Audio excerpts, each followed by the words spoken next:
Même si on n'y pense pas nécessairement, les minéraux sont partout autour de nous. Dans nos objets du quotidien,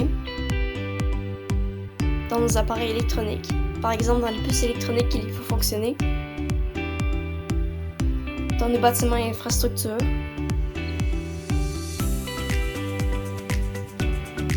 et même dans le maquillage. Mais surtout, les minéraux sont vraiment essentiels dans le domaine des transports.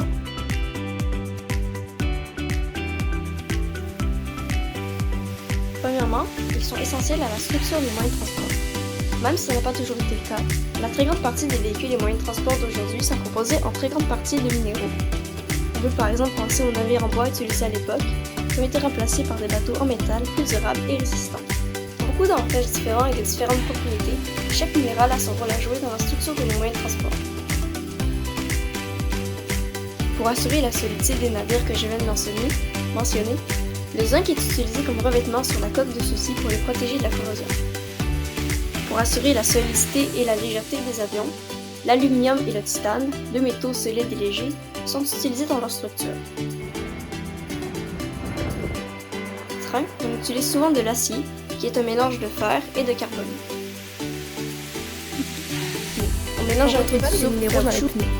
On mélange en effet du soufre au caoutchouc pour les vulcaniser, c'est-à-dire pour les rendre plus résistants et adhérents et éviter qu'ils s'abîment trop vite. Les minéraux ont aussi une place très importante dans les infrastructures nécessaires au bon fonctionnement des moyens de transport. On peut penser par exemple aux routes, aux ponts, aux tunnels, aux rails et à beaucoup d'autres qui sont tous faits de différents minéraux, soit complètement, soit en partie, et sans qui les moyens de transport ne pourraient pas fonctionner correctement.